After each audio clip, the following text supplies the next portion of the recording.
এখানে আছেন, কার দয়ার মালিক হচ্ছেন? খেয়াল রাখেন, খেয়াল রাখেন। অনেকে মসজিদে আসে, গল্প গুজব করে, মসজিদে আসে, আপনার মেয়ের কি অবস্থা, মেয়েটা বিয়ে দিয়েছেন, সুখে শান্তিতে আসে তো, ছেলেটা বিদেশ পাঠাইছেন, টাকা পয়সা পাঠাই তো, মসজিদে এসে গল্প গুজব করেন, অথচ আপনি এই ঘরে এসেছেন, আপনাকে রহমত দেয় কে? আপনি এটা কি করে ভুলে গেলেন? বলেন, কি করে বলছেন? আপনার ঈমান কোথায়? যেন মসজিদে আসলে কার গোলামি? সর্বাবস্থায় কার গোলামি? যে হজ আপনাকে এখন আল্লাহর বিধান মাথা পেতে নেওয়া শিক্ষা দিল না, যে ঈমান আপনাকে এখনো আল্লাহর গোলামির শিখরে আবদ্ধ করলো না, যে ঈমান এখনো সব কাছে আল্লাহু আকবার, আল্লাহই বড় আর কেউ বড় না, এটা শিক্ষা দিল না, আপনার মতো ঈমানওয়ালা দুই পয়সা দাম আল্লাহর কাছেও নাই।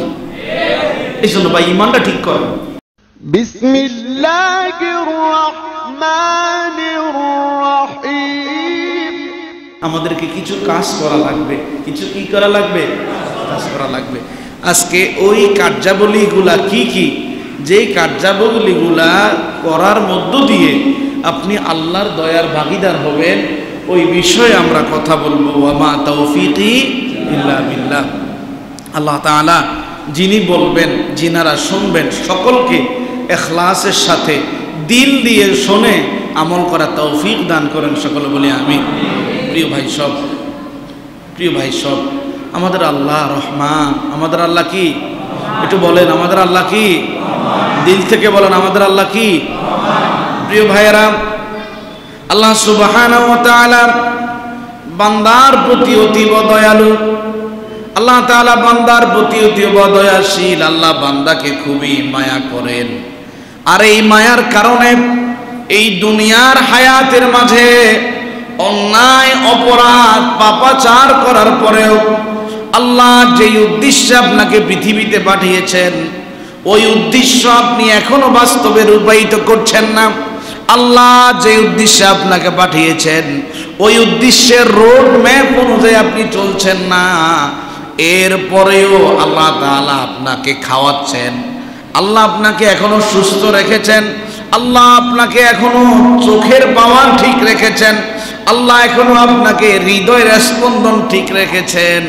এটি কেবল আল্লাহ সুবহানাহু ওয়া তাআলার দয়া। কার দয়া? হাদিস শরীফে উল্লেখ করা হয়েছে, রাসূল করিম সাল্লাল্লাহু আলাইহি ওয়াসাল্লাম বলেন, লাউলা আতফালুন রুদ্দা ওয়া শুয়ুখুন রুক্কা ওয়া বাহাইমু রুদ্দা লাসুব্বা আলাইহিমুল আযাবু সাব্বা। ও দুনিয়ার মানুষেরা, ও দুনিয়ার মানুষেরা, তোমরা যেই সমগ্র অন্যায় অপরাধগুলি করো, এই অপরাধগুলির কারণে যদি তোমাদের রব আল্লাহ তোমাদেরকে পাকড়াও করতেন, তাহলে পৃথিবীর জমিনে কোনো প্রাণীও আল্লাহর গজব থেকে রেহাই পেত না। আল্লাহ তোমাদের প্রতি দয়া করেন এই জন্যেই এই জমিনের মাঝে বৃদ্ধ মা বাবা আছে, দুগ্ধপোষ্য শিশু আছে, জমিনের মাঝে পশু পাখি তৃণলতা আছে। ওই সৃষ্টিকুলের প্রতি আল্লাহ দয়া করেন বলেই তোমরা অন্যায় অপরাধ করার পরেও আল্লাহ তাআলা এই পৃথিবীকে ধ্বংস করে দেয় না।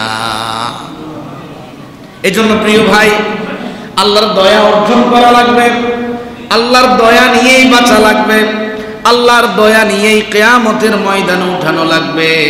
যদি আল্লাহর দয়া নিয়ে বাঁচা যায়, আল্লাহর দয়া নিয়ে মৃত্যু পর্যন্ত চলা যায়, আল্লাহর দয়া নিয়ে কিয়ামতের ময়দানে উত্তীর্ণ হওয়া যায়, আশা করতে পারেন আপনার এই জীবনটা আল্লাহ সাফল্য মণ্ডিত করবে। এই জন্য ভাই, কার দয়া? একটু বলেন, কার দয়া? আল্লাহর নাম দিল থেকে বলেন, কার দয়া? আল্লাহর দয়া যদি পেতে চান, প্রথম যেই কাজ করা লাগবে, আল ঈমানু বিল্লাহ, আল্লাহর প্রতি পূর্ণ ঈমান আনা লাগবে। ঈমান 30% ঠিক আছে, 70% নষ্ট হয়ে গেছে এমন ঈমান না। ও ভাই, নষ্ট খাবার যেরকম মানুষ কেনে না, নষ্ট ঈমানও আল্লাহর কাছে গ্রহণযোগ্য হয়। ঈমান একেবারে পরিষ্কার, পরিপূর্ণ, কমপ্লিট ঈমান আমাদের রবকে, আল্লাহর প্রতি যদি পরিপূর্ণ ঈমান আনা হয়, আল্লাহ তাআলা বলেন, বান্দারে যদি ঈমান পরিপূর্ণ হয়, ও অন্য সৃষ্টিকুলের প্রতি আমি একবার দয়া দিলে তোর প্রতি দ্বিগুণ দয়া দিব। আল্লাহ তাআলা কোরআনুল কারীমে সূরাতুল হাদীদের 28 নং আয়াতে বলছেন, ইয়া আইয়ুহাল্লাযীনা আমানুত্তাকুল্লাহা ওয়া আমিনু বিরাসূলিহি ইউতিকুম কিফলাইনি মির রাহমাতিহি ওয়া ইয়াজআল লাকুম নূরান তামশুনা বিহি ওয়া ইয়াগফির লাকুম ওয়াল্লাহু গফুরুর রহিম। আল্লাহ তাআলা বলছেন, হে ঈমানদারেরা, একটু এবার নিজের সাথে মিলান। আমাদের পরিচয় কি? একটু বলেন, আমাদের পরিচয়টা কি? কষ্ট হচ্ছে আপনাদের? আপনার পরিচয়টা কি? তো আপনার মুখ বন্ধ করে রাখলেন। আপনার পরিচয় কি? সবাই বলেন, আপনার পরিচয় আপনি একজন ঈমানদার। আল্লাহ এই কথা আপনাকেই বলছেন, ও ঈমানদারেরা, তোমরা তোমাদের রব আল্লাহকে ভয় করো, তোমাদের রব আল্লাহকে ভয় করো এবং তোমাদের রাসূলের প্রতি বিশ্বাস স্থাপন করো। আল্লাহকে ভয়, রাসূলের প্রতি বিশ্বাস স্থাপনের মধ্য দিয়ে আল্লাহ তাআলা তোমাদেরকে দ্বিগুণ রহমত দান করবে। আল্লাহ তোমাদেরকে দ্বিগুণ রহমত দান করবে। ওয়ায়াজআল লাকুম নূরান তামশুনা বিহি, দুনিয়ার জাগতিক জীবনে অন্ধকার পথে চলার ক্ষেত্রে আল্লাহ তোমাদেরকে হৃদয়ের নূর দান করবে, তুমি হেদায়েতের উপরেই চলতে পারবে। আল্লাহ তাআলা বললেন, ওয়াগফির লাকুম, শুধুমাত্র রহমত এবং নূর দেব না, আমি আল্লাহ আমার গোলামগুলোর জীবনের গুনাহগুলি মাফ করে দেব। আল্লাহু গফুরুর রহিম, আল্লাহই ক্ষমাশীল, আল্লাহই দয়ালু। তাহলে আল্লাহর দয়া যদি পেতে চাই, প্রথম যে কাজ করা লাগবে, কার প্রতি ঈমান? সবাই উচ্চ আওয়াজে, কার প্রতি? মসজিদে আল্লাহর প্রতি ঈমান আনলেন, ব্যবসা করতে গেলেন, সেখানে ঈমান আনা লাগবে না? মসজিদে 5 ওয়াক্ত নামাজের 1 ঘন্টা সময় আপনার ঈমান ঠিক আছে, আর বাকি 23 ঘন্টা সময় আপনার ঈমান নাই, বিষয়টা এমন? জীবনের প্রত্যেকটা পরতে পরতে, জীবনের প্রত্যেকটা চালচলনে, সেটা পারিবারিক জীবন হোক, সাংসারিক জীবন হোক, সামাজিক জীবন হোক, রাজনৈতিক জীবন হোক, সর্বক্ষেত্রে আপনাকে আল্লাহর প্রতি ঈমান ঠিক রাখা লাগবে। যদি ওই ঈমান ঠিক রাখা যায়, আল্লাহ বলেন, বান্দা তোর প্রতি আমি দয়া করব, তোকে আমি হেদায়েতের উপরে চালাবো। হেদায়েতের উপরে চালাবেন কে? আপনার ক্ষমতা নাই হেদায়েতের উপরে চলা, আপনার ক্ষমতা নাই আল্লাহর ভয়ে ক্রন্দন করা। গত কিছুদিন আগে একজন অর্থবিত্ত পয়সাওয়ালা মানুষ আমাকে বলে, হুজুর, অনেক আল্লাহর কাছে কান্না কাটি করার চেষ্টা করে, কিন্তু চোখ দিয়ে পানি আসে না। পাশে আমার আরেকজন মুসল্লি ছিলেন, উনি আমাকে বললেন, যদি কাঁদতে চাও আমাদের মসজিদে একদিন নামাজ পড়ে দেখিও। তখন আমি বললাম, হাজী সাহেব, আল্লাহর ভয়ে ক্রন্দন করা সব মানুষের ভাগ্যে জোটে না, আল্লাহর ভয়ে ক্রন্দন করা সব মানুষের নসিবে জোটে না। ও ভাই, হেদায়েতের পথে চলা আল্লাহর দয়া ছাড়া কোনোদিন সম্ভব হয় না। নাম আব্দুর রহিম, আব্দুল করিম, আব্দুস সাত্তার, জান্নাতুল ফেরদাউস, অনেক নামের মুসলমান আছে। বাস্তবে মুসলমান কয়জন আছে? মাথার মাঝে বালিশটা রেখে চিন্তা করলে দেখবেন বাস্তবে মুসলমান খুঁজে পাওয়া। এই জন্য ঈমান এনেছেন শুধুমাত্র নামাজে, রোজাতে, হজে, জাকাতে, দান সদকাতে ঈমান না, জীবনের সর্বঙ্গনে ঈমানের উপর অবিচল থাকা লাগবে। তাহলে কার দয়া পাওয়া যাবে? সবাই বলেন, কার দয়া?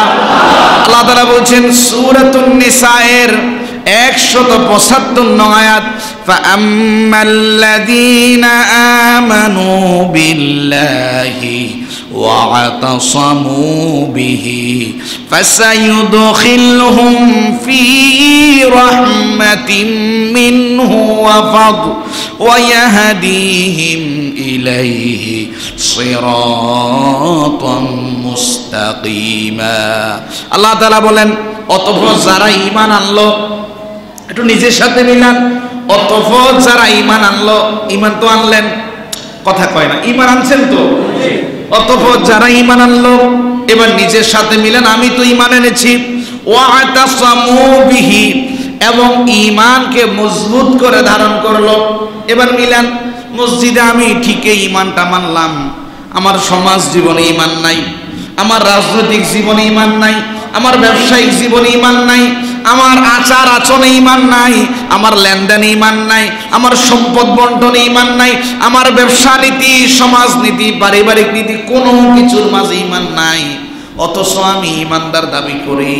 আল্লাহ বলছেন, যারা ঈমান আনলো এবং ঈমানকে শক্ত করে ধারণ করলো, আমি আল্লাহ তাআলা অচিরেই তাদেরকে সম্মানিত করব এবং আমার দয়া তাদের উপরে নাজিল করব।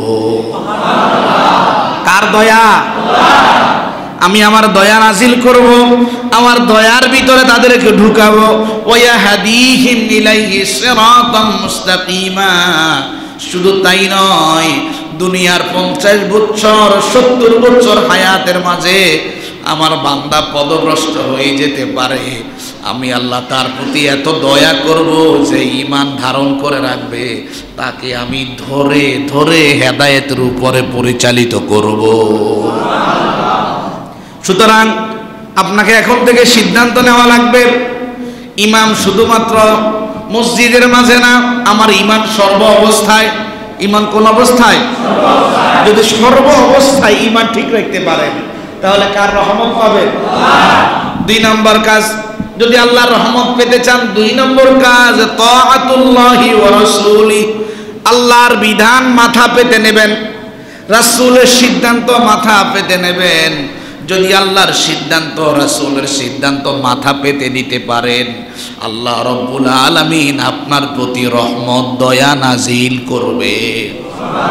আল্লাহ তাআলা কোরআনুল কারীমে সূরাতু আলে ইমরানের 132 নং আয়াতে বলছেন, ওয়া আতিউল্লাহ ওয়ার রাসূল লাআল্লাকুম তুরহামুন।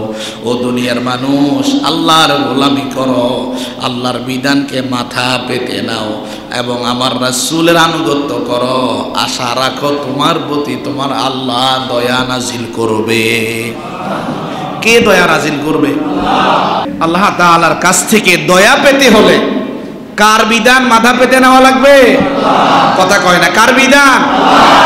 আপনি আল্লাহর প্রতি ঈমান আনছেন না? কথা কয়, ঈমান আনছেন না?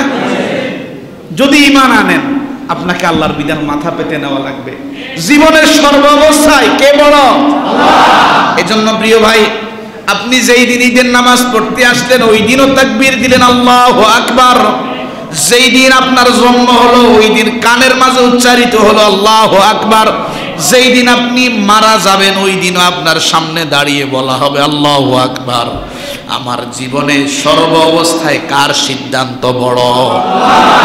প্রিয় ভাই, আমরা সবাই আল্লাহর দয়ার মুহতাজ। আমরা সবাই কার দয়ার মুহতাজ? আল্লাহর দয়া যদি পেতে চাই, আমাদেরকে আল্লাহর সিদ্ধান্ত মাথা পেতে নেওয়া লাগবে। কোনো সন্দেহ আছে? এটা কি মোল্লার কথা না আল্লাহর কথা?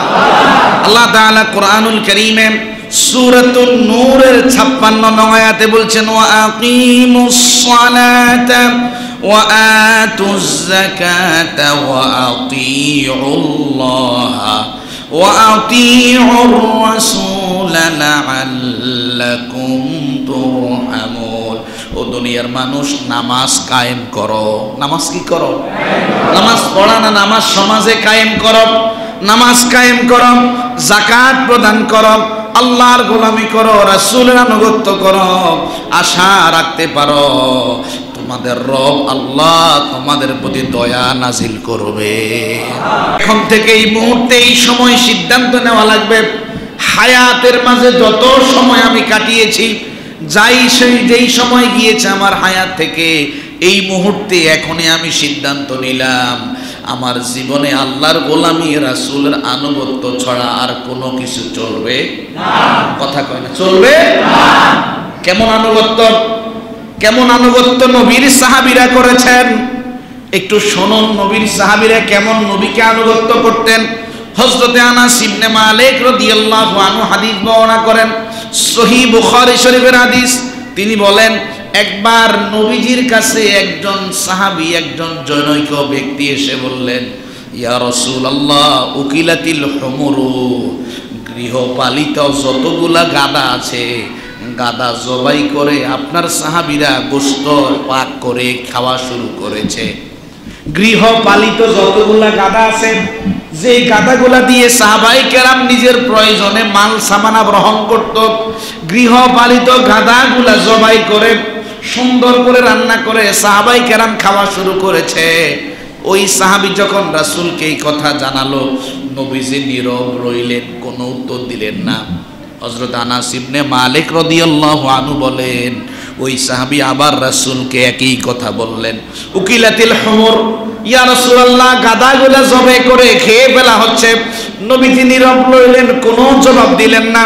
সাহাবী আবার বললেন, উকিলাতিল হুমুর, নবীজি গাদাগুলি জবাই করে খেয়ে ফেলা হচ্ছে। রাসূল কারীম সাল্লাল্লাহু আলাইহি সাল্লাম এইবার একজন সাহাবীকে বললেন, ও আমার সাহাবী, পুরা মদিনার মাঝে একটা এলান ছড়িয়ে দাও, আন্না রাসূলুল্লাহি সাল্লাল্লাহু আলাইহি ওয়াসাল্লাম ইয়ানহায়ানিকুম আন লুহুমিল হুমুরিল আহলিয়া, যেই সমগ্র মানুষের কাছে গৃহপালিত গাদা আছে সে যেন এই মুহূর্ত থেকে তার গাদার গোশত খাওয়া নিষেধ হয়েছে এটা সিদ্ধান্ত হিসাবে গ্রহণ করে। অর্থাৎ এই মুহূর্ত থেকে তার প্রতি আমার আদেশ হলো তার জন্য গাদার গোশত খাওয়া হারাম। গাদার গোশত খাওয়া কি হারাম? খেয়াল করেন, খুব মিলাইয়েন। সাহাবায়ে কেরাম নিজের গৃহপালিত গাদা হালাল পশু জবাই করে খাওয়া শুরু করেছে, অনেকে গোশত রান্না করেছে। আনাস ইবনে মালিক রাদিয়াল্লাহু আনহু বলেন, অনেকের পাতিলের মাঝে গোশত চুলার উপরে ডকবক করছে, অনেকেই গোশত রান্না করে খাওয়া শুরু করেছে। এরই মাঝে যখন মদিনার মাঝে এলান হয়ে গেল যে নবীজি নিষেধ করেছেন এই মুহূর্ত থেকে তোমাদের জন্য গৃহপালিত গাদা জবাই করে খাওয়া হারাম, যখন সংবাদ সাহাবায়ে কেরাম পেয়ে গেলেন, কারো গোশত রান্না হয়েছে, কারো গোশত চুলার উপরে, কথা কয় না, কারো গোশত চুলার উপরে আছে, এখনো টকবক করছে। যেহেতু নবীর নির্দেশ খেয়াল করেন, নবী নিষেধ করেছেন গাদার গোশত খাওয়া হারাম। আল্লাহর নবীর সাহাবী আনাস ইবনে মালিক রাদিয়াল্লাহু আনহু বললেন, নবীর সাহাবীরা এভাবে ডেকসিকে সাথে নিয়ে গরম উত্তপ্ত ডেকসি উপর করে দিয়ে সবগুলা গোশত জমিনের মাঝে ফেলে দিলেন। সবগুলা গোশত কি করলেন? জমিনে ফেলে দিলেন। কি কার সিদ্ধান্ত? মুহাম্মদুর রাসূলুল্লাহ সাল্লাল্লাহু আলাইহি সাল্লামের সিদ্ধান্ত।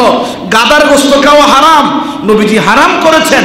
এই গোশত ডেকসিতে থাকুক, সুন্দর করে রান্না হওয়া থাকুক, বিরিয়ানি বানানো অবস্থায় থাকুক, হারাম, হারামে হারাম, এটা আর খাওয়া যাবে না। সব সাহাবী গোশতকে জমিনে ফেলে দিয়েছেন। কার সিদ্ধান্ত মেনেছেন? কথা কি বুঝেন? আমার কথা কি বুঝেন? এই জন্যই উনাদের জন্য আল্লাহ জান্নাত দুনিয়াতে এলান করেছেন। আজকে আমরা সিদ্ধান্ত আসার পরেও নবীর সিদ্ধান্ত মানি না। বলেন মানি না। কি করে নিজেকে মুসলমান দাবি করে? শুধু তাই নয়, হযরত আব্দুল্লাহ ইবনে আব্বাস রাদিয়াল্লাহু আনহু হাদিস বর্ণনা করেন, মুসলিম শরীফের হাদিস। এই হাদিসটা বর্তমান যুগের সাথে খুবই সামঞ্জস্য, একটু বুঝেন। আজকে দেখবেন অনেক যুবক সমাজ গলার মাঝে স্বর্ণের চেইন পরে, অনেক যুবক সমাজ হাতের মাঝে স্বর্ণের আংটি লাগায় কি লাগায় না? বিয়ের দিন কত সুন্দর মজলিস, মসজিদে বিয়ে হয়, বিয়ে শেষ হওয়ার পরে শ্বশুর জামাইয়ের হাতে স্বর্ণের আংটি লাগিয়ে দেয়। এটা বিয়ের উপহার না দিলে কেমন হয়? অথচ কোনো পুরুষ যদি স্বর্ণের আংটি হাতে কিংবা গলায় ব্যবহার করে, সে যেন স্বর্ণ দিল না, জ্বলন্ত জাহান্নামের আগুন হাতে নিল। কি হাতে নিল? হাদিস শরীফ থেকে শুনেন, আব্দুল্লাহ ইবনে আব্বাস রাদিয়াল্লাহু আনহু বলেন, একবার একজন সাহাবী নবীজির সামনে আসলেন। নবীজি লক্ষ্য করলেন ওই সাহাবীর হাতের মাঝে স্বর্ণের আংটি। সাথে সাথে নবীজি ওই সাহাবীর হাতটা ধরলেন, স্বর্ণের আংটিটা খুলে জমিনের মাঝে নিক্ষেপ করে ফেলে দিলেন। নবীজি এর পরে বললেন, ইয়া আমিদু আহাদুকুম ইলা জামরাতিন মিনান নারি ফায়াজআলুহা ফি ইয়াদিহি, তোমাদের মাঝে এমন অনেক আছে যে নিজেরা স্বেচ্ছায় জাহান্নামের আগুনকে হাতের মাঝে তুলে নেয়। এই কথা বলতে বলতে নবীজি আংটিটা ফেলে দিলেন। যখন নবীজি আংটি ফেলে দিয়ে চলে গেলেন, যেই সাহাবীর হাত থেকে আংটিটা ফেলে দিলেন, ওই সাহাবীকে অন্যান্য সাহাবীরা বললেন, ভাই আংটি পরা নবীজি নিষেধ করেছে, তোমার আংটিটা যেহেতু ফেলে দিয়েছে আংটিটা নিয়ে নাও, দামি জিনিস, বিক্রি করে অন্য কাজে খাটাতে পারবে। ওই সাহাবী সমগ্র সাহাবীকে বললেন, লা ওয়াল্লাহ, আমি আল্লাহর কসম করে বলি, লা আখুযাহু আবাদা, আমি এই আংটি কখনো আর হাতে নেব না। ওয়াকাদ তারাহু রাসূলুল্লাহি সাল্লাল্লাহু আলাইহি ওয়াসাল্লাম, যে আংটি নবীজি আমার হাত থেকে খুলে জমিনে ফেলে দিয়েছে, নবীর নির্দেশ আংটি দেওয়া যাবে না, এই আংটি আমি বিক্রয়ও করব না, এই আংটি আমার হাতের মধ্যে আর উঠায়ও নিব না। সিদ্ধান্ত কি রকম মেনেছিলে বলেন? সিদ্ধান্ত কি রকম মেনেছেন? মাথার উপরে নিয়েছেন। আল্লাহু আকবার। সব কাজে আল্লাহ বড়, আল্লাহ রাসূল বড়, এই জন্য এই সমগ্র মানুষগুলো সম্মানিত হয়েছে। এই জন্য ভাইজান, আজকে এখানে যারা যুবক আছেন, অনেক শ্রেণী পেশার মানুষ আছেন, স্বর্ণ গলায় কিংবা হাতে ব্যবহার করবেন না। বলেন ব্যবহার করবেন না। এটা কার নির্দেশ? রাসূলের নির্দেশ। স্বর্ণ ব্যবহার করা যাবে না। প্রিয় ভাইজান, আজকে মুসলমানের ছেলে মেয়েদের বিয়ে হয় কি হয় না? কথা বলেন, হয় কি হয় না? বিয়ে এটা কি শুধুমাত্র অনুষ্ঠান না ইবাদত? কথা বুঝি বলিয়েন। বিয়ে অনুষ্ঠান না ইবাদত? ইবাদত। কোন মানুষ যদি কোনো হিন্দু মেয়েকে বিয়ে করে, তার বিয়ে হবে? সংসার করলে হবে? সন্তান জন্ম হইলো, এটা কি আসল সন্তান না জারার সন্তান? কথা বুঝি বলিয়েন। গত কিছুদিন আগে আমাকে একজন ভাই বললেন, হুজুর আমার এক বন্ধু আজকে 9 বছর একটা মেয়ের সাথে সংসার করে, মেয়ে হিন্দু, ওই ঘরে তার সন্তানও আছে। এখন সে কোর্ট থেকে অ্যাফিডেভিট করে বিয়ে করেছে, তার বিয়েটা হবে কিনা? তার বিয়ে কি হবে? আমি বললাম, ভাই এটা তো বিয়ে না, এটা গজব নিয়ে এসে আসে। ইসলামী শরিয়া বলে যে কোনো দাসী মহিলা মুসলিম হলেও তাকে বিয়ে করো, কিন্তু সম্পদশালী মহিলা বিধর্মী হলেও তাকে বিয়ে। এই জন্য ভাই বিয়েটা ইবাদত। এই ইবাদতকে আপনি আল্লাহ তাআলার রহমত অর্জনের একটা মাধ্যম বানাতে পারেন।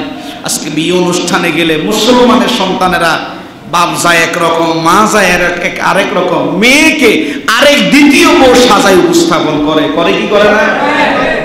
আবার মাঝে মধ্যে দেখা যায় হুজুর গেলে হুজুরকে সালাম দেয়। গতকালকে আমাদের সাথে হজ করছে একজন হাজী সাহেবের বউ, আমাকে দেখে বলে, হুজুর আপনি আমাদের সাথে 2023 সালে হজ করছেন না? আমি তো পুরা বেকুব। এই হাজী সাহেব মহিলার এখনো মুখের মধ্যে পর্দা উঠে নাই। বলেন এই হজের 2 পয়সা দাম আছে? যে হজ আপনাকে এখন আল্লাহর বিধান মাথা পেতে নেওয়া শিক্ষা দিল না, যে ঈমান আপনাকে এখনো আল্লাহর গোলামির শিখরে আবদ্ধ করলো না, যে ঈমান এখনো সব কাছে আল্লাহু আকবার, আল্লাহই বড় আর কেউ বড় না, এটা শিক্ষা দিল না, আপনার মতো ঈমানওয়ালা 2 পয়সা দাম আল্লাহর কাছেও নাই। এই জন্য ভাই ঈমানটা ঠিক করো। কি ঠিক করা লাগবে? আল্লাহর দয়া পেতে হলে, আল্লাহর কাছ থেকে রহমত পেতে হলে 1 নম্বরে ঈমান ঠিক করা লাগবে। কার প্রতি? 2 নাম্বার, ঈমান এনেছেন আল্লাহর বিধান রাসূলের অনুগত, মাথা পেতে নেওয়া লাগবে। কি পেতে নেওয়া লাগবে? আমার কোন সিদ্ধান্ত বড় নয়, কার সিদ্ধান্ত বড়?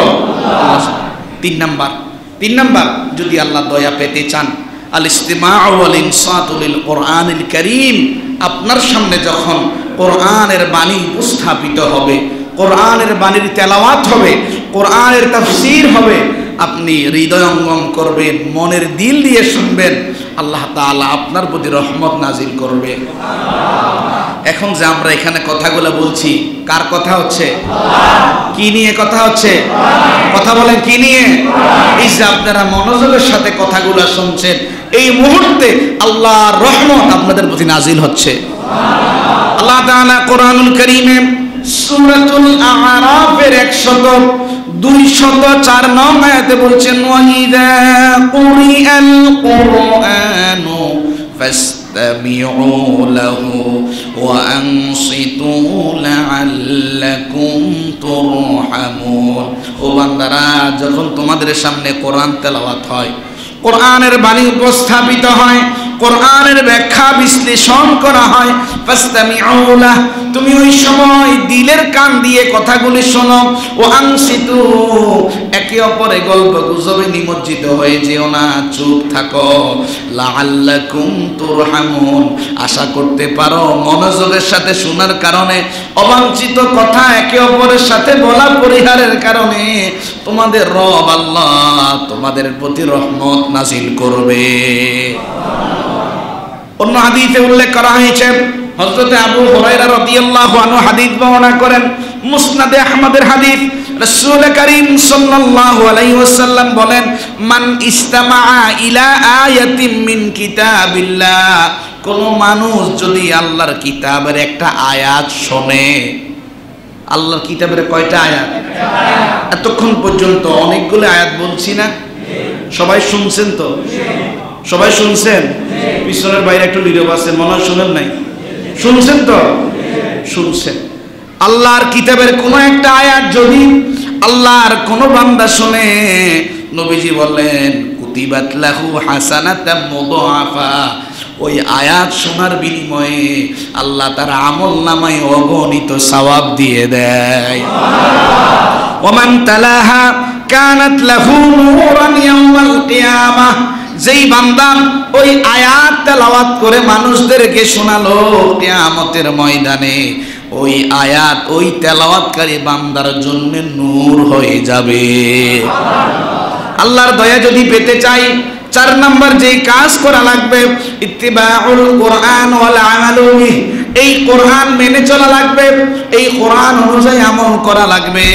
আল্লাহ তাআলা কোরআনুল কারীমে সূরাতুল আনআমের 155 নং আয়াতে বললেন, ওয়া হাযা কিতাবুন আনজালনাহু মুবারাকুন ফাত্তাবিউহু ওয়াত্তাকু লাআল্লাকুম তুরহামুন। আল্লাহ তাআলা বলছেন, এই মহিমান্বিত কিতাব আমি আল্লাহ রব্বুল আলামিন নিজেই নাজিল করেছি। এই মহিমান্বিত কিতাব আমি নাজিল করেছি। ও দুনিয়ার মানুষ, এই কিতাবকে মানো, এই কিতাবে যে সিদ্ধান্ত দেওয়া হয়েছে সিদ্ধান্তের অনুসরণ করো। সাবধান সাবধান সাবধান, এই কিতাবের লঙ্ঘন করো না। আমি আল্লাহ তাআলা বলছি, যদি মেনে চলতে পারো, আশা রাখো তোমার রব তোমার প্রতি দয়া করবে। কুরআনুল কারীমে সূরাতুল ইউনূসের 57 নং আয়াতে আল্লাহ তাআলা বলছেন, ইয়া আইয়ুহান নাসু ক্বাদ জাআতকুম মাউইযাতুম মির রাব্বিকুম ওয়া শিফাউল লিমা ফিস সুদূর ওয়া হুদান ওয়া রাহমাতাল লিল মুমিনিন। আল্লাহ তাআলা বলছেন, ও বিশ্ব মানবতা, সমগ্র ধর্মের, সমগ্র বর্ণের, সমগ্র গোষ্ঠীর, সমগ্র জাতের মানুষদেরকে আল্লাহ বলছেন, ও বিশ্ব মানবতা, তোমাদের রবের পক্ষ থেকে তোমাদের জন্য অমীয় উপদেশ এসেছে। নাম কি? সবাই বলেন, তোমাদের কাছে তোমাদের রবের পক্ষ থেকে অমীয় উপদেশ এসেছে। আল্লাহ তাআলা বলছেন, এই উপদেশগুলি তোমাদের কুফরি যুক্ত হৃদয়কে শিরিক মুক্ত করে সুস্থতা দান করবে। এই কোরআন মুমিনের অসুস্থ হৃদয়কে সুস্থতা দান করে। আর যারা এই কোরআন মেনে চলে তাদের রব তাদের প্রতি দয়া করে। এটি মুমিনদের জন্য আল্লাহর দয়া এবং আল্লাহর হেদায়াত। প্রিয় ভাই সব, আল্লাহর দয়া যদি পেতে চাই, 5 নাম্বার, হামদুল্লাহি কাসীরা, বেশি বেশি কার প্রশংসা করবেন? আমরা আল্লাহর প্রশংসা যত না করি, মানুষের প্রশংসা তার চাইতে বেশি করি। কারণ ফার্ম দিলে 1 কাপ চা পাওয়া যাবে, কথা কয় না? আমি বলছি, আমরা আজকে মানুষের প্রশংসা যত বেশি করি, আল্লাহর প্রশংসা করি না। যদিও করি, বুঝে করি না, কথা কন। যদিও করি, কি করি না? আলহামদুলিল্লাহ আলহামদুলিল্লাহ আলহামদুলিল্লাহ আলহামদুলিল্লাহ আলহামদুলিল্লাহ আলহামদুলিল্লাহ পরে ওই সাদওয়ানে বসে বসে কে কি কইতেছে এটাও শুনে, কথা কয় না? আলহামদুলিল্লাহ পরে টেলিভিশনটা ঠিক করে খবরটা চায়। আমি কি ভুল বলছি? তাহলে আপনার আলহামদুলিল্লাহর সাথে আর আপনার অনুমতির সাথে কি নাই? আমার কথা কি বুঝেন? একটু আলহামদুলিল্লাহ যে বলবেন নিজের সাথে একটু মিলাই বইলেন, আমি কার প্রশংসা করছি? কোনো বান্দা যদি তার মালিক আল্লাহর প্রশংসা করে, আল্লাহ তাআলা ওই বান্দার হায়াতের মাঝে দয়াকে লিখে দেয়। সুবহানাল্লাহ, বাড়ি যায় বলিয়েন। হাদিস শরীফে উল্লেখ করা হয়েছে, হযরত আবু সাঈদ খুদরি রাদিয়াল্লাহু আনহু হাদিস বর্ণনা করেন, তাবরানী শরীফের হাদিস। রাসূল করিম সাল্লাল্লাহু আলাইহি ওয়াসাল্লাম বলেন, ক্বালা রাজুলুন আলহামদুলিল্লাহি কাসীরা। একটু বলেন না আলহামদুলিল্লাহি কাসীরা, সবাই বলেন আলহামদুলিল্লাহি কাসীরা। নবীজি বললেন, কোন মানুষ এই কথা বলল, আমি আল্লাহর অনেক অনেক প্রশংসা করলাম, আলহামদুলিল্লাহি কাসীরা, এই কথা যখন কোন মানুষ বলে, এখানে সবাই বলছেন না? এখন বলেন না ভাই, বলছেন তো? বলছেন। নবীজি বললেন, ফাআযাবুহাল মালাকু আইয়ুকতাবুহা, একজন সম্মানিত ফেরেশতা এই কথাটুকু লিখে নেয়, ফারাজিআ ফিহা রাব্বাহু আযজা ওয়া জাল্লা, ওই মুহূর্তেই ওই কালামটুকু আল্লাহর কাছে নিয়ে চলে যায়। ফাকাল আল্লাহু তাআলা, তখন আল্লাহ ওই ফেরেশতাকে বলে, উকতুবুহা লিআবদি রাহমাতি কাসীরা, ও আমার ফেরেশতা, আমার এই বান্দা আলহামদুলিল্লাহি কাসীরা বলেছে, তুমি আমার কাছে নিয়ে এসেছো, যাও যাও, আমি তোমাকে বলে দিচ্ছি, তুমি একটু লিখে নাও, আমি আমার বান্দার জন্য অসংখ্য দয়াকে লিখে দিলাম। তাহলে এই মুহূর্তে এই তাসবিহটা পড়ে আপনি কার দয়ার মালিক হলেন? পড়া যাবে ইনশাআল্লাহ। শুধু তাই নয়, আপনি যদি আল্লাহর প্রশংসা না করেন, আপনার দোয়াও কবুল হবে না। আপনার দোয়া কি হবে না? হাদিস শরীফে উল্লেখ করা হয়েছে, হযরত জাবের রাদিয়াল্লাহু আনহু হাদিস বর্ণনা করেন, তিরমিজি শরীফের হাদিস। রাসূল করিম সাল্লাল্লাহু আলাইহি সাল্লাম বলেন, আফদালুল যিকরি লা ইলাহা ইল্লাল্লাহ, সর্বোত্তম জিকির হলো আল্লাহ ছাড়া কোনো মাবুদ নাই, কোনো বিধানদাতা নাই, কোনো আইনদাতা নাই, আমি একমাত্র কাকে মানি? কথা বুঝছেন? কাকে মানি? আপনার সামনে দুনিয়ার সব কিছু আপনাকে এই মুহূর্তে ফাঁসির কাছে ঝোলাবে, এই মুহূর্তে আপনাকে ঈমানের কারণে হত্যা করা হবে, আগুনে পুড়ে ফেলা হবে, সব কিছু হবে, আপনি কাকে রাখবেন? আমার জীবন যাবে, কিন্তু ঈমান ছাড়া সুযোগ নাই। আল্লাহর হাবিব সাল্লাল্লাহু আলাইহি ওয়াসাল্লাম বলেন, আল্লাহর কাছে সবচাইতে দামি জিকির হলো লা ইলাহা ইল্লাল্লাহ, আল্লাহর কাছে সবচাইতে দামি দোয়া হলো আলহামদুলিল্লাহ। সবচাইতে দামি দোয়া কি? আলহামদুলিল্লাহ। আমরা কি নিয়ে কথা বলছি? আল্লাহর দয়া অর্জনের উপায়। কি নিয়ে? আল্লাহর দয়া অর্জনের উপায়। আল্লাহর দয়া যদি পেতে চাই, 6 নাম্বার করা লাগবে জুলুসু ফিল মাসাজিদ। কোন মানুষ যদি মসজিদের মাঝে বসে, ওই মানুষটা ওই সময় তার রব আল্লাহর পক্ষ থেকে দয়া পেতে থাকে। অনেক ভাই পিছনে নীরব আছেন, আপনারা মনে হয় দয়ার বাইরে আছেন। কি বলেন? মসজিদে আছেন তো? এটা কি বাজার? এটা কি? এটা কি? আপনি এখানে আছেন, কার দয়ার মালিক হচ্ছেন? খেয়াল রাখেন, খেয়াল রাখেন। অনেকে মসজিদে আসে, গল্প গুজব করে, মসজিদে আসে, আপনার মেয়ের কি অবস্থা, মেয়েটা বিয়ে দিয়েছেন, সুখে শান্তিতে আসে তো, ছেলেটা বিদেশ পাঠাচ্ছেন, টাকা পয়সা পাঠাই তো, মসজিদে এসে গল্প গুজব করেন, অথচ আপনি এই ঘরে এসেছেন, আপনাকে রহমত দেয় কে? আপনি এটা কি করে ভুলে গেলেন? বলেন, কি করে বলছেন? আপনার ঈমান কোথায়? যেন মসজিদে আসলে কার গোলামি? সর্বাবস্থায় কার গোলামি? কেউ কে কত বড় নেতা, কে কত বড় অর্থশালী, কেউ কতটা বিল্ডিং এর মালিক, কে কত কোটি টাকার মালিক, এটার পরিচয় নাই। এখানে একটাই পরিচয়, ইয়্যাকা না'বুদু ওয়া ইয়্যাকা নাস্তাঈন। আল্লাহ, আমরা আপনার গোলাম। আমার বাহিরে অনেক পরিচয় থাকতে পারে, কিন্তু এখানে আমার কোনো পরিচয় নাই, আমি কার গোলাম? এই জন্য ভাই এটার মনে রাখেন, আপনি মসজিদে আছেন, কার দয়ার মালিক এখন আপনি? আপনার প্রতি কে দয়া করছেন? হাদিস শরীফ থেকে শুনেন, আপনি কত দয়ার ভিতরে আছেন, আপনি কত দয়ার ভিতরে আছেন, একটু মনোযোগ দিয়ে শোনেন। আপনি যখন মসজিদের মাঝে ঢুকলেন, তখন কি পড়লেন? আল্লাহুম্মা ফতাহলি আবওয়াবা রাহমাতিক। পড়ছেন তো? অনেকে মনে হয় পড়ে নাই। পড়ছেন? আরে ভাই পড়েন নাই, অসুবিধা নাই, বলতে কি সমস্যা আছে? খানা সামনে আসলে দেখবেন খানা দোয়া পড়ে না। গতকালকে একটা দাওয়াতে ছিলাম, আমার মুয়াজ্জিন সাহেব আমার পাশে খাওয়া খাইতেছে, আমি বললাম একটু হাসা করি গো ভাইয়া, মিশা করিস না, তুই খানার দোয়াটা পড়ছিলি? হুজুর আসলে তো পড়িনি। একটু পানি খা, পানি খাওয়ার পরে বল বিসমিল্লাহি আউয়ালাহু ওয়া আখিরাহু। ভাইজান খানা সামনে আসলে দোয়া মনে থাকে না, মসজিদের সামনে আসলে মসজিদের ঢুকা দোয়া মনে থাকে না, এটা আপনাকে শয়তান ভুলে দেয়। কে ভুলে দেয়? এই জন্য ভাই শুক্রবার দিন একটা দিনের মজলিসে বসছেন, আমি মনে করি এরকম দিনের মজলিসের আয়োজন প্রতিদিন হওয়া দরকার। এরকম দিনের মজলিসের আয়োজন কি হওয়া দরকার? প্রতিদিন। আজকে একটা সপ্তাহে আপনি কিছু শিখলেন, কিন্তু শয়তান আপনাকে নিয়ে প্রতি মুহূর্তে কাজ করতেছে। শয়তান আপনাকে নিয়ে প্রতি মুহূর্তে কাজ করতেছে। এই জন্য ইমানদার ইমানওয়ালা ভাইরা রবিউল আউয়াল মাস আসলে ওয়াজ মাহফিলে ঢল নামে, বিরিয়ানির ডেক পাকায়, অনেক কিছুর আয়োজন হয় ভাই, লাইটিং হয়, মাইকিং হয়, অনেক কিছু হয়।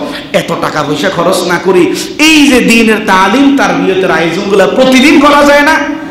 প্রতিদিন করতে হবে, দিন শিখতে হবে। খেয়াল করেন, আপনি মসজিদে আসলেন, কতটুকু দয়ার ভাগীদার হয়েছেন। হযরত আবু হুরায়রা রাদিয়াল্লাহু আনহু হাদিস বর্ণনা করেন, মুসনাদে আহমদের হাদিস, রাসূল কারীম সাল্লাল্লাহু আলাইহি সাল্লাম বলেন, ইন্নালিল মাসাজিদি আওতাদা, নিশ্চয়ই প্রত্যেকটা মসজিদের মাঝে খুঁটি আছে, পিলার আছে। এই মসজিদে আছে তো কেমন? নিশ্চয়ই প্রত্যেকটা মসজিদে খুঁটি আছে। নবীজি বললেন, আল মালাইকাতু জুলাসাউহুম, মসজিদের প্রত্যেকটা খুঁটির পাশে পাশে আল্লাহর রহমতের ফেরেশতারা বসে থাকে।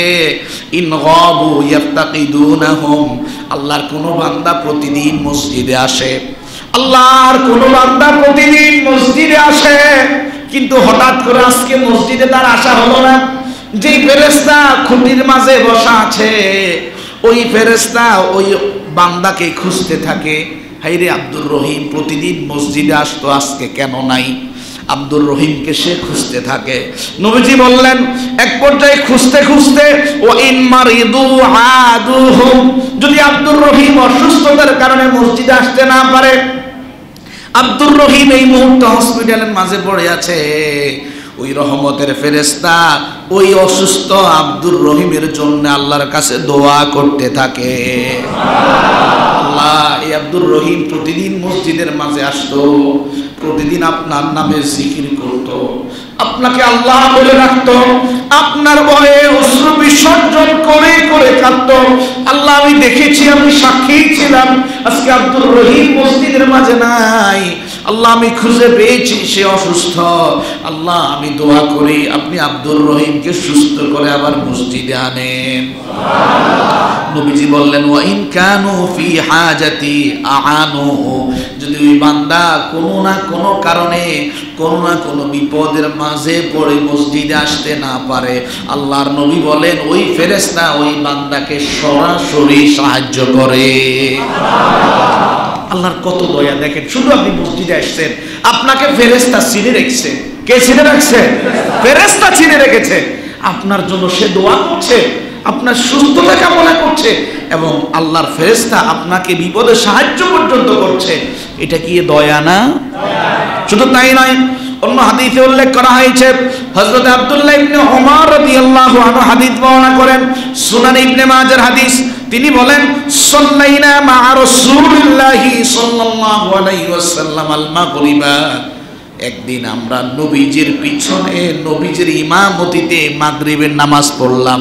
খেয়াল করেন, আব্দুল্লাহ ইবনে ওমর রাদিয়াল্লাহু আনহু বলেন, মসজিদে নববীতে নবীজি মাগরিবের নামাজের ইমামতি করলেন, আমরা নবীজির পিছনে নবীজির ইমামতিতে নামাজ আদায় করলাম।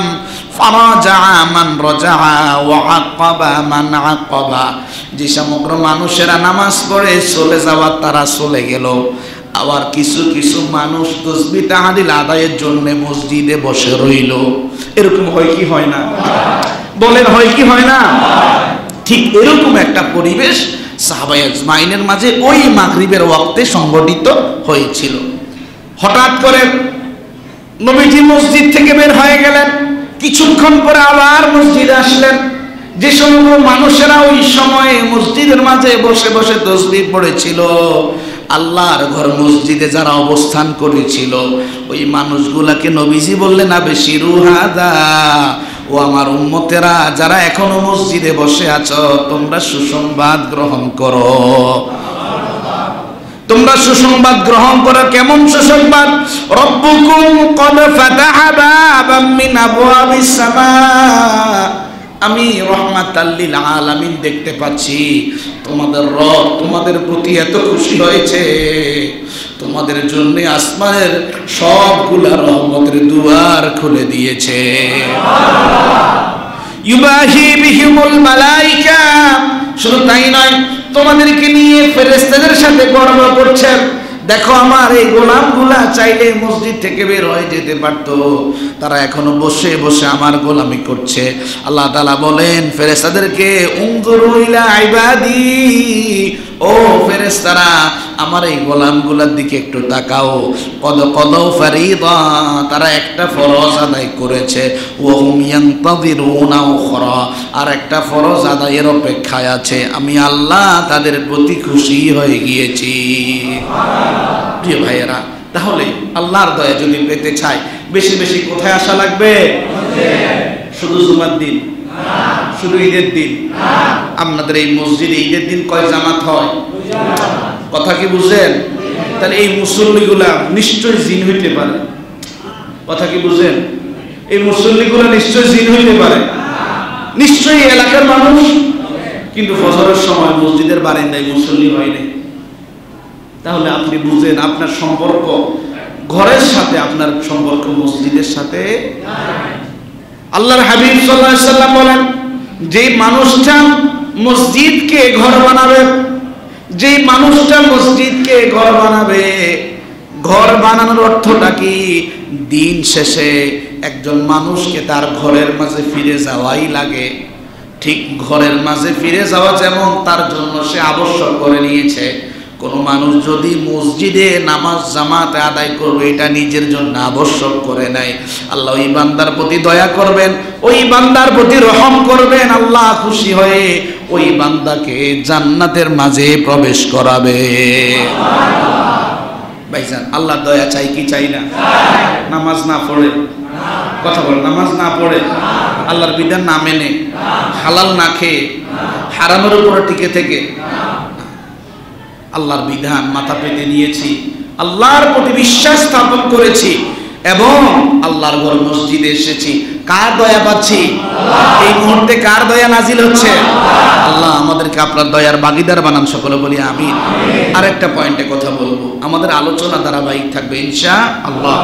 আল্লাহ দয়া যদি পেতে চান, আল হালকু ইনদা তাহাল্লুলি মিনাল উমরা ওয়াল হজ, হজ করতে গেলে, উমরা করতে গেলে দেখবেন হাজী সাহেবরা এবং উমরাকারীরা মাথার চুল হলক করে। কি করে? মাথার চুলগুলো কি করে? কামাই ফেলে। সহজ কথা, মাথার চুল কি করে? কামায়। কোন মানুষ যখন মাথার চুলগুলা কামায়, আল্লাহ ওই বান্দার প্রতি দয়া করে। হাদিস শরীফে উল্লেখ করা হয়েছে, আব্দুল্লাহ ইবনে ওমর রাদিয়াল্লাহু আনহু হাদিস বর্ণনা করেন, বুখারী এবং মুসলিম শরীফের হাদিস।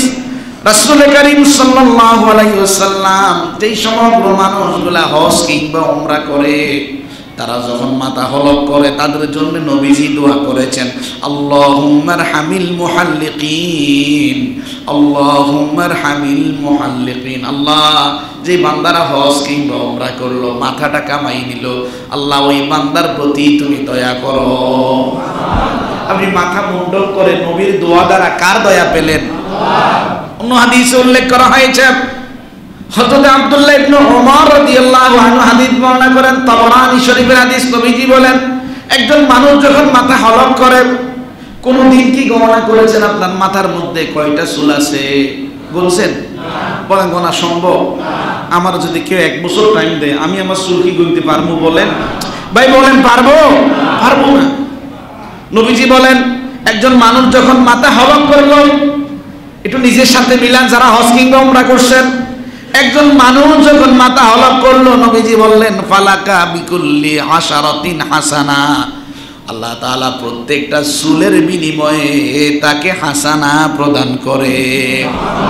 ওয়ায়ামহা আনহু বিহা খতিয়া, প্রত্যেকটা চুলের বিনিময়ে তার গুনাহ মাফ করে। অন্য হাদিসে উল্লেখ করা হয়েছে, হযরত উবাদা বিন সামিত রাদিয়াল্লাহু আনহু হাদিস বর্ণনা করেন, তারগীব ও তারহিব কিতাবে হাদিস উল্লেখ করা হয়েছে, নবীজি বললেন শুধু তাই নয়, ফাইন্নাহু লাইসা মিন শাহরিকা শা'রাতান তাকআ ফিল আরদি। ও দুনিয়ার মানুষ, এমনিতেও মানুষ মাথা কামায়, কিন্তু যে সমগ্র মানুষগুলা হজ কিংবা উমরা করতে গিয়ে মাথা কামায়, ওই সমগ্র মানুষের চুলগুলা দুনিয়ার জাগতিক চুলের মতো হয় না। দুনিয়ার জাগতিক চুল আর ওই মানুষটার মাথা মণ্ডলের চুল কোনোদিন এক সমান নয়। কেন? আল্লাহ ওই হাজী সাহেব এবং উমরাকারীর প্রতি এত রাজি খুশি হন, ইল্লা কানাত লাকা নূরান ইয়াউমাল কিয়ামাহ। তার এক একটা চুল মুন্ডনকৃত, এক একটা চুল কিয়ামতের ময়দানে তার জন্য নূর হয়ে যায়। আল্লাহ আমাদের জন্য হজ্জে বাইতুল্লাহ জিয়ারতে মদিনা নসিব করেন, সকল বলি আমিন। প্রিয় ভাইজান, আমি অনেকগুলি কথা বলেছি, আমি আবার আপনাদের সামনে পুনরায় বলছি। আমরা আলোচনা করছি আল্লাহর দয়া অর্জনের উপায়। আল্লাহর দয়া অর্জনের উপায় 1 নম্বর, আল্লাহর প্রতি ঈমান আনা। বলেন, সবাই বলেন। 2 নম্বর, আল্লাহর আনুগত্য করা, রাসূলের আনুগত্য করা। 3 নম্বর, আল্লাহর কোরআন শ্রবণ করা, আল্লাহর কোরআন দিল থেকে, দিল দিয়ে শোনা।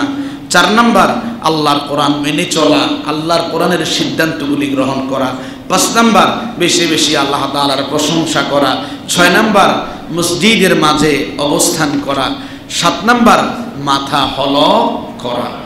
ইমা তৌফিকি ইল্লা বিল্লাহ। ধারাবাহিকভাবে ইনশাআল্লাহ আল্লাহর দয়া অর্জনের উপায় নিয়ে আমরা কথা বলবো।